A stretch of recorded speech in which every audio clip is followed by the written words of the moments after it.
Oke, perkenalkan, selamat siang, selamat pagi, selamat di mana Anda menonton video ini. Kami dari kelompok 7 ingin menjelaskan tentang materi bioprinting, terutama pada makalah Pieces of Cellular Cell Assembly, Microscopic Model and Mathematical Framework for Faster Maturation of Bioprinted Tissues.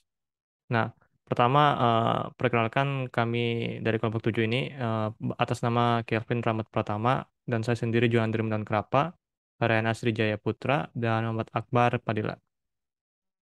Oke, mungkin saya akan menjelaskan ke bagian selanjutnya, itu bioprinting. Apa itu bioprinting ya? Bioprinting adalah pemanfaatan teknik seperti pencetakan tiga dimensi untuk menggabungkan sel gitu, atau faktor penumbuhan dan atau untuk material untuk membuat bagian biomedis. Seringkali dengan tujuan meniru karakteristik jaringan alami. Nah, bisa lihat sini real organ. Ini dipisah dari 3D printing dan 3D bioprinting. Nah, terlihat di sini kan, bioprinting, printing dan bioprinting itu beda. Di bioprinting itu berarti maksudnya bio, berarti ada unsur biologis di situ digunakan dalam printing. Dan kita mulai dari penjelasan dulu ke printing. Printing itu ya printing, ya dari layer organ kita replikasi dalam bentuk fisikalnya saja seperti ini jantung. Replikasi ya fisikal strukturnya, mechanical properties kayak ya renggang gitu.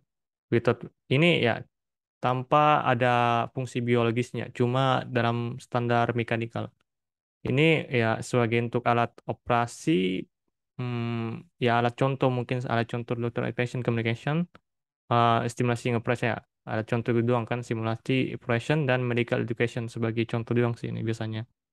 Dan ada yang sebelahnya kanan ini ada bioprinting, dan ini bioprinting yang bikin beda karena namanya saja bio, itu merupakan materialnya disusun dari materi yang berasal dari biologis atau bisa dibilang menyatu dengan biologis.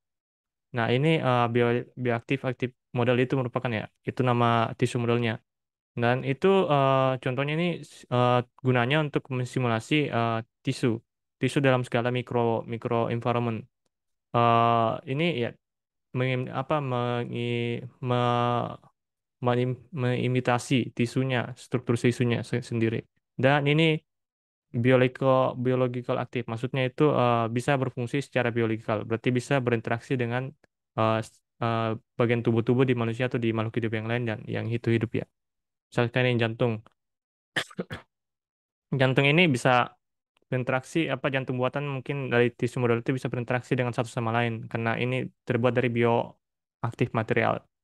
Nah, purpose-nya itu ya cell reaction ya, seperti yang saya jelaskan tadi bisa berinteraksi, dan cell therapy, drug screening, local tissue filling, tissue regeneration ya, seperti fungsi biologis sih harusnya.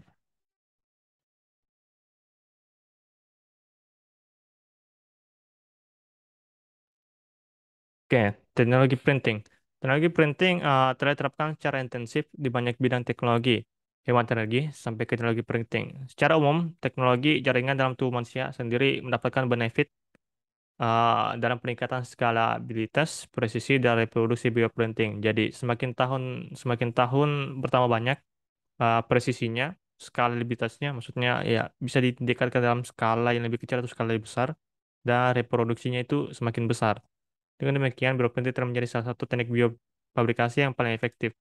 Teknik ini, bioprinting ini menggabungkan unsur aspek engineering dan medical gitu jadi satu. Oke.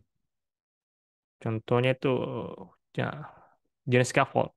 Kita lanjut ke pembahasan jenis scaffold. Pada introduksi sekali ini ada dibahas tentang jenis scaffold. Scaffold itu ada dua jenis scaffold. Pertama, scaffold base, lebih berfokus ke topik integrasi analisis dan komparasi struktur inti pada jaringan.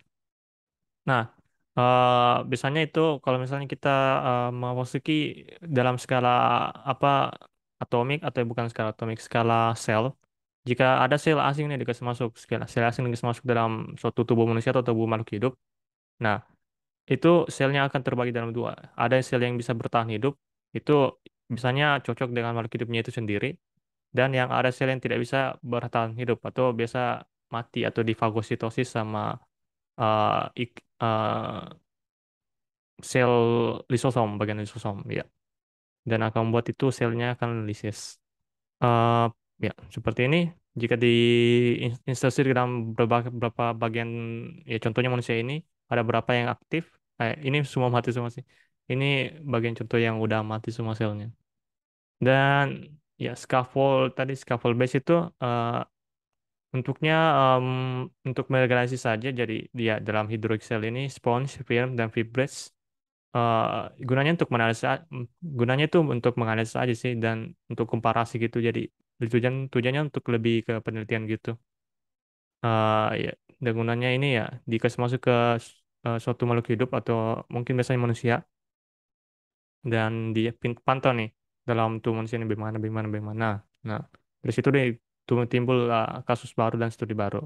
Dan ada free tissue engineering.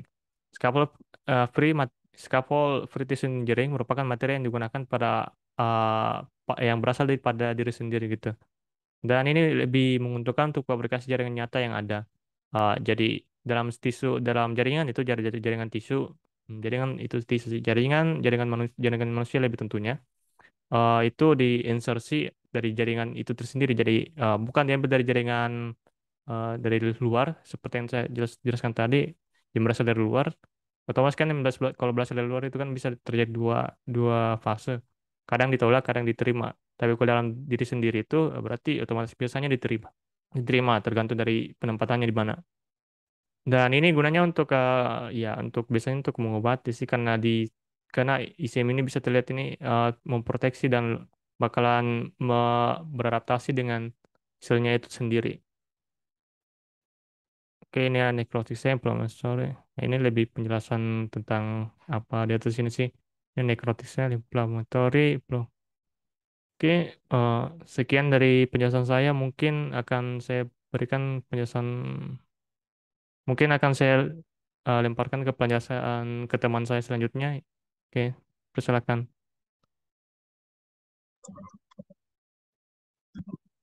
Oke, berikutnya ada metodologi. Untuk metodologi penelitian yang kami ambil dari jurnal tadi, yang pertama itu ada generalisasi model mikroskopis untuk fusi bionik dengan geometri yang berbeda. Nah, eh, generalisasi model mikroskopis untuk fungsi bionik silinder ini sudah didiskusikan dengan serangkaian peristiwa yang terjadi selama fusi mereka. Kemudian generalisasi ini akan membantu untuk memahami perpaduan geometri bionik apapun dan dapat digunakan untuk mengoptimalkan prosedur dari fusi. Nah, kemudian ini masih yang untuk yang pertama ya.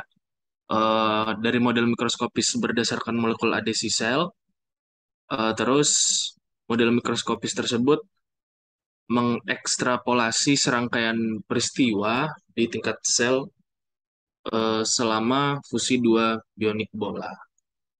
Kemudian model mikroskopisnya digeneralisasi lagi untuk fusi bionik silindris dan rangkaian peristiwa yang terjadi selama fusi mereka. Nah, generalisasi tersebut membantu untuk memahami fusi dari setiap geometri bionik dan digunakan untuk mengoptimalkan prosedur fusi. Ya, seperti yang tadi. Oke, lanjut untuk yang kedua itu ada formulasi matematika untuk perakitan sel mandiri.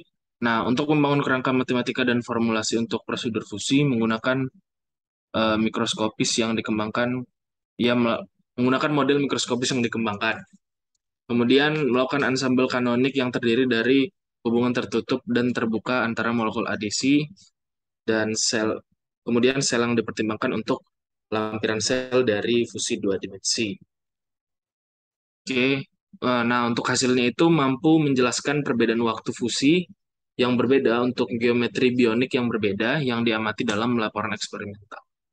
Lanjut, slide.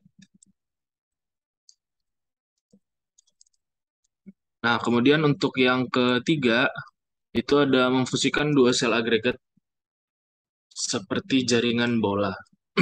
Nah, pada jurnal ini itu mengasumsikan model bahwa selama fusi dua bionik bulat, sel-sel dari masing-masing bionik mulai menempel pada sel-sel pada agregat yang berlawanan.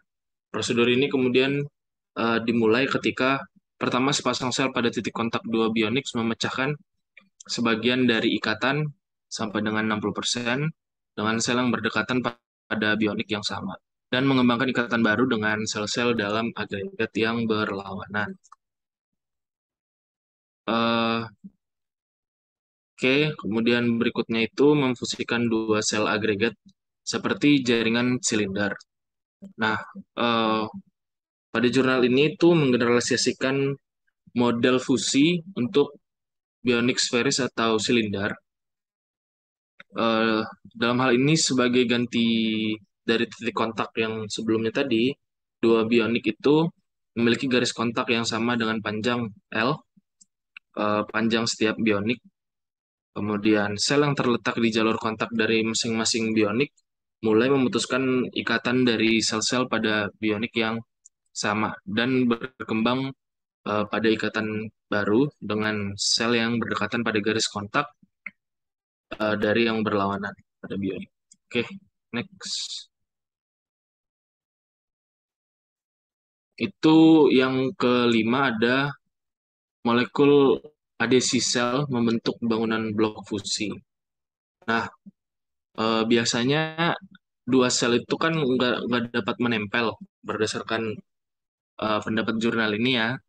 Dua sel itu tidak dapat menempel karena permukaan sebagian besar dari sel itu bermuatan negatif yang akan menyebabkan tolakan. Nah, meskipun tolakan elektrostatik efektif tidak lebih dari sekitar 1 nanometer dari permukaan sel, namun molekul adesi sel juga dapat disajikan dan menghasilkan lebih banyak ikatan berumur panjang yang dari sudut pandang energi lebih menguntungkan daripada ikatan non-spesifik. Dan bentuk ikatan tersebut hanya ketika kedua sel cukup dekat. Next. Yang terakhir itu untuk model zipper untuk membuat formulasi matematis fusi. Nah, untuk menyelidiki fusi bionik tadi, kami menganggap cascade lampiran sel sebagai model zipper. Nah, model zipper ini berdasarkan jurnal itu dulu diselesaikan oleh Charles Kittel dengan menggunakan model zipper untuk menemukan energi dan gaya yang terlibat dalam perakitan mandiri sistem multiseluler. Menggunakan model zipper juga membantu untuk menyederhanakan prosedur kompleks perakitan mandiri di seluler prosedur pematangan dan membantu untuk memeriksa perakitan sendiri secara matematis. Oleh karena itu, menentukan fungsi partisi menggambarkan sifat statistik sistem dengan mempertimbangkan ensembling penutup antara sel masing-masing sel dari masing-masing bionik.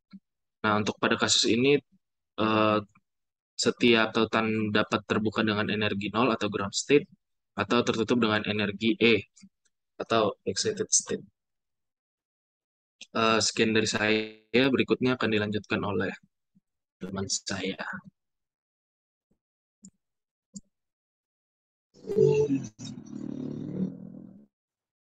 Baik, saya akan menjelaskan hasil dan pembahasannya. Mohon maaf, sebelumnya apa suara saya terdengar? Terdengar. Terdengar. Baik, oke. Jadi hasil eksperimen sebelumnya menunjukkan fungsi karakteristik yang berbeda waktu untuk dua geometri bionik yang berbeda. Nah, dari hasil jurnal ini juga dikembangkan model mikroskopis berbasis pada molekul adhesi sel untuk mengabarkan prosedur fusi. Nah, hukum pertama termodinamika menyatakan bahwa perubahan energi dalam suatu sistem sama dengan perbedaan kalor yang ditambahkan ke sistem itu dan kerja yang dilakukan oleh sistem W. Nah, dalam kasus bionik ini energi internal sistem adalah nol karena suhunya konstan 37 derajat dalam inkubator telur jaringan.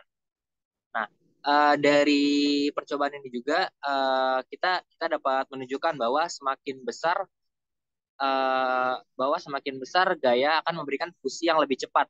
Nah, untuk membandingkan gaya berdasarkan untuk membandingkan gaya, kita dapat membandingkan E total untuk fusi bola dan silinder, di mana jelas bahwa N merupakan jumlah mata rantai tertutup akan menentukan energi dan gaya yang lebih tinggi. Ada dua cara untuk membandingkan N untuk fusi bionik. Untuk fusi bionik sferis dan silindris. Di mana yang pertama kita dapat membandingkan model mikroskopis Dan yang kedua, kita dapat membandingkan kepadatan sel permukaan dalam koordinat yang berbeda. Yang pertama adalah membandingkan model mikroskopis. Dengan membandingkan model mikroskopis dalam kasus bola dan silinder, perlu dicatat bahwa jumlah sel yang terlibat berbeda dalam geometri yang berbeda di setiap titik waktu, kecuali awal fusi yang terjadi dengan menempelkan sel dalam satu garis. Prosedur selanjutnya mencakup 2 baris sel dari masing-masing bionik dalam wadah silinder. Dalam kasus bola, bagaimanapun keliling setiap pita meningkat sepanjang fusi dan jumlah sel yang terlibat di setiap titik waktu lebih tinggi dari titik waktu sebelumnya. Dan yang kedua adalah membandingkan kepadatan sel permukaan. Proses fusi meliputi perekatan sel. Oleh karena itu, sebenarnya jumlah molekul adhesi yang diakibatkannya merupakan faktor penting dalam penyelesaiannya. Setiap sel memiliki molekul perekat yang merupakan unit membangun ikatan dan pelekatan sel selama fusi. Oleh karena itu, kepadatan sel permukaan harus diselidiki dibandingkan untuk geometri yang berbeda. Selanjutnya akan dilanjutkan oleh rekan saya.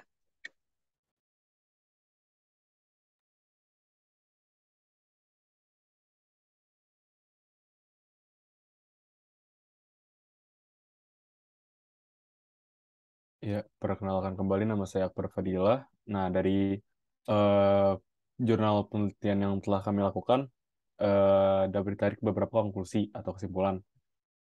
Nah, dari penelitian yang sudah dilakukan, dapat dilihat bahwa percepatan pematangan konstruksi biologis bioprinting sangat bergantung pada prinsip perakitan dan juga dinamika sistem multiseluler.